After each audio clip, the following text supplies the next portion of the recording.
brand new episode of the Daily Debate, and a special episode as tonight we'll be focusing on the participation of His Excellency President Abdel Fattah al-Sisi in the 5th mid-year coordination meetings of the African Union and the economic regional blocs. And we will be, of course, highlighting the subjects that were tackled during the speeches and the participation of His Excellency in Kenya and more specifically in Nairobi. And I am honored to be having with me over the program for tonight Mr. Jonas Nazareth, the political analyst. Thank you very much for being with us tonight on the Daily Debate. Okay, pleasure of mine. Anytime. First of all, we'll be starting straight away with the top stories, and they come through the participation of His Excellency President Abdel Fattah al-Sisi at the aforementioned summit. President Abdel Fattah al-Sisi had participated in the 5th mid-year coordination meeting of the African Union and the regional economic blocs in Nairobi, Kenya on Sunday. Delivering a speech at the closed-door session on continental integration plans, President al-Sisi said that he was glad to participate at the 5th version of the mid-year African Union coordination meeting, noting that it is the first version was held in 2019 in Niger under the Egyptian presidency of the African Union. The head of the state stressed that Egypt, as the current chair of the steering committee of the NAPAD, strongly backs pushing regional integration in order to accelerate development rates in the African states and enhance their stability. The president stressed that Egypt is ready to provide full support to the African countries to boost the developmental path under the umbrella of the 2063 African Agenda. President al-Sisi said that Egypt's priorities during the presidency of the NAPAD is to attract financial resources to develop the infrastructure. Mr. Jonas, first of all, how do you see the importance of holding such a summit or such a meeting, the 5th mid-year coordination meeting for the African Union and the regional economic blocs in Kenya? Yeah, in fact, the Africans leaders, we decided to accelerate the integration of regions. Yes. Because we stand so far in this situation, and we needed to do some more. It's true, the African Union decided to open the free market, ZLECAf. Yes. Unfortunately, the COVID-19 is passing by, and all Africans decided to stand by. Yes. to fight, first of all, this disease of COVID-19.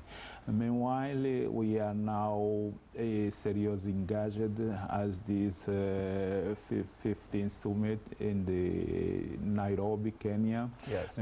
to accelerate all this program implemented by African Union. Yes. On the other hand, this is the 5th mid-year coordination meeting, and the first one, as mentioned by President Abdel Fattah al-Sisi, was held in 2019 under the presidency of Egypt for the African Union. As an Angolan journalist living in Egypt and working in Egypt, and as a political analyst, how did you see the year under the presidency of Egypt for the African Union?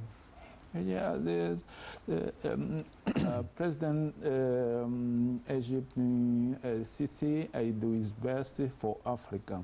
Yes. I remember that he was the president of African Union, established a lot of progress in the organization, and we know that the most of African countries have almost 14%.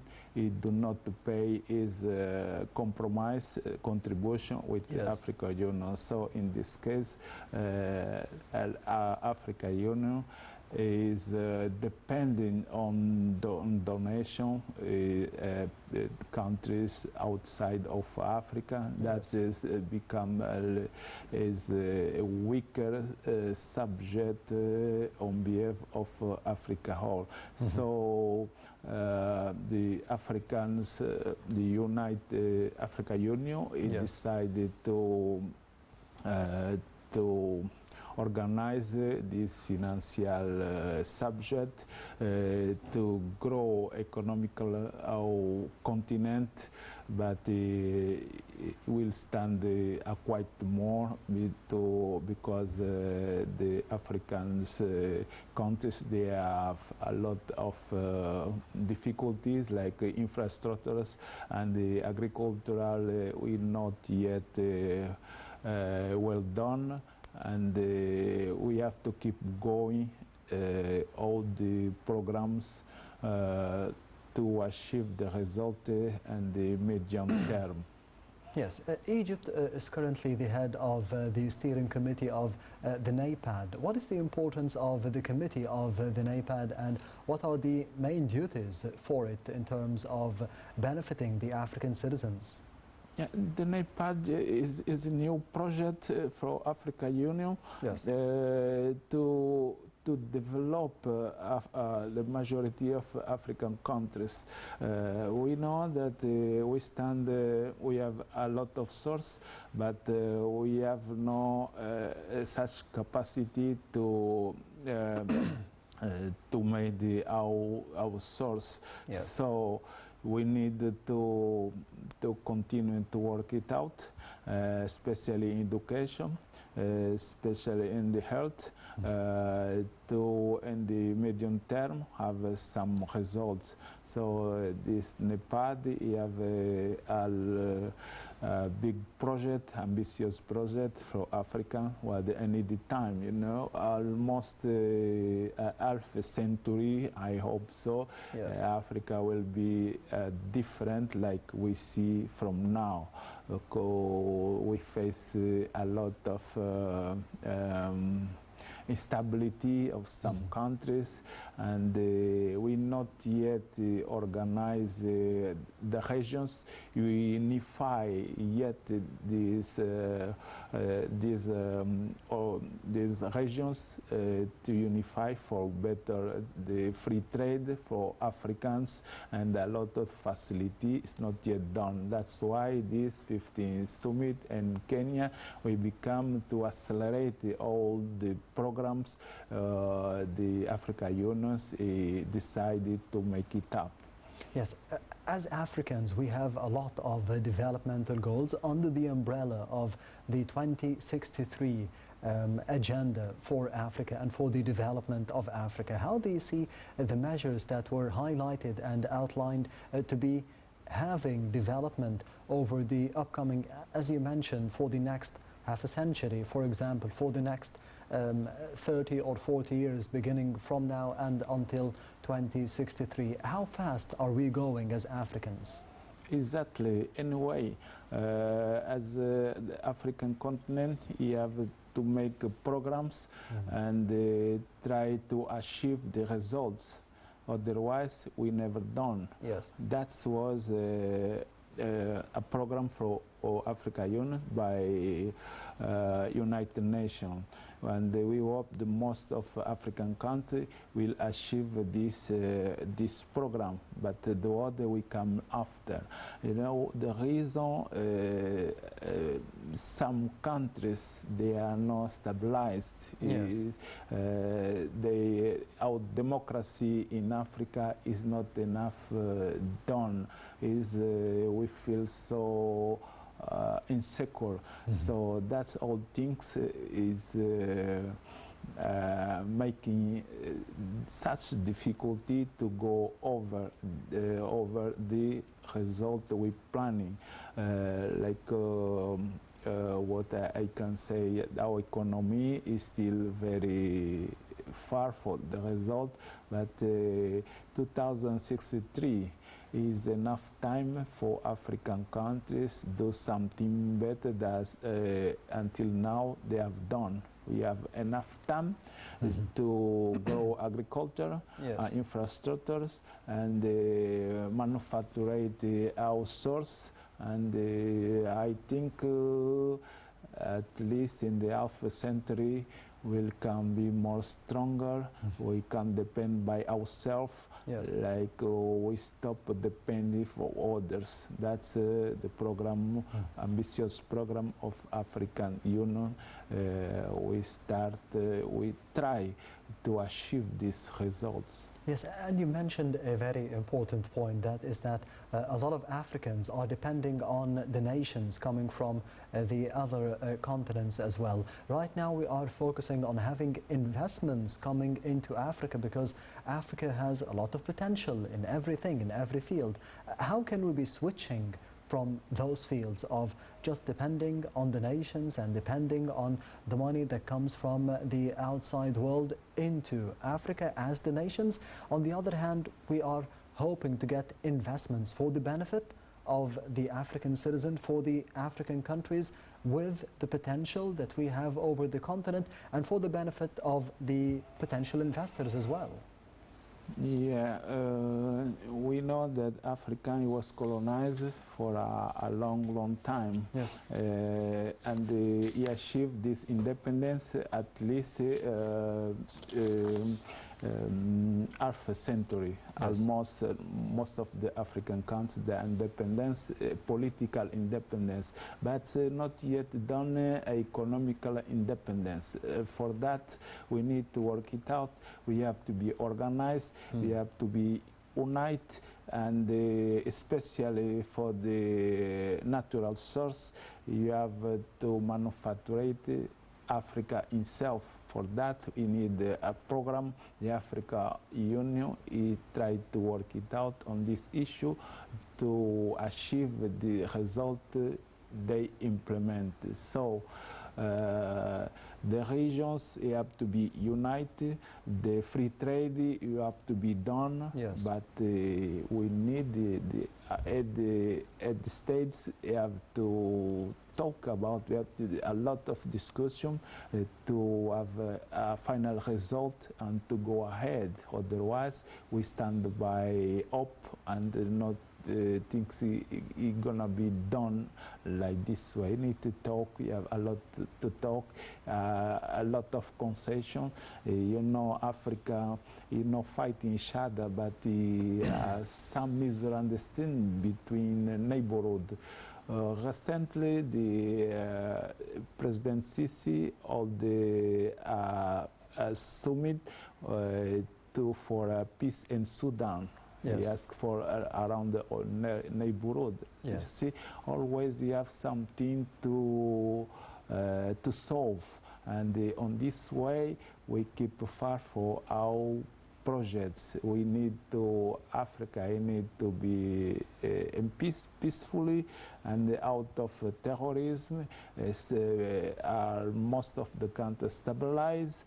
So by this way, it's possible to have borders, open borders, and exchange freely, and the economy is growing by step.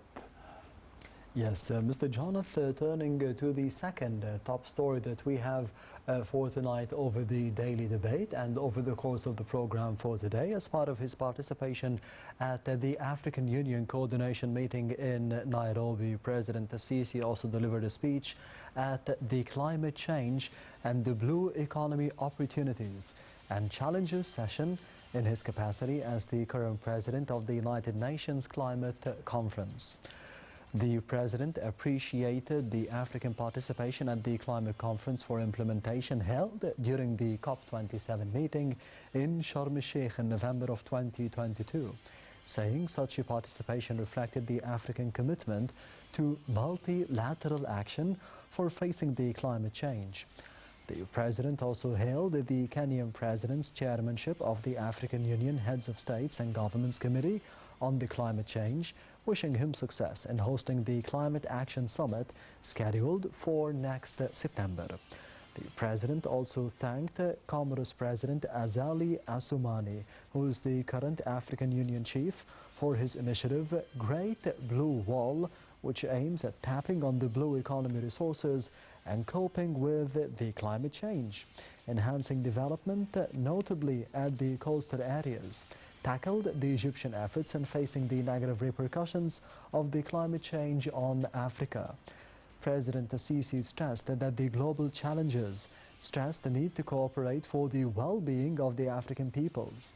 Presenting the Egyptian vision for climate action in the upcoming period, he said they include the provision of needed resources for the speedy implementation of the programs to decrease the gas emissions and to enhance the access to renewable energy. And secondly, there is a need to draft the conversion programs in different fields that take into consideration the socio-economic dimensions. The President pointed out to water, climate adaptations and hydrogen initiatives taken by Egypt in collaboration with the international partners, including the Decent Life for Africa and the Global Forum for Renewable Hydrogen Initiatives, calling for fellow African states to join these initiatives. Mr. Jonas, in a minute, I would like to ask about the climate change, the importance of, for the Africans to be focusing on the negative impacts of climate change, as we did see in the past edition of the COP27 held here in Egypt. Yes, the last year, Yes. Egypt held the COP27 just to talk about this issue. In fact, the Africa is less continent Yes. that is pollute the global world. Yes. But you have to participate as others because some African countries, they are selling petrol, and this is a negative source for the situation we face for these days. Yes. Recently in the United States or in the Europa country, we see the weather it become very worse than before. Many people is complaining that never see something like that. It means that the situation of the world it become worse and worse, and we have to acting as quick as possible. And Yes, and of course we will be focusing more on climate change after this short break, Mr. Jonas, Nazareth, and we will be having a quick break, so stay tuned.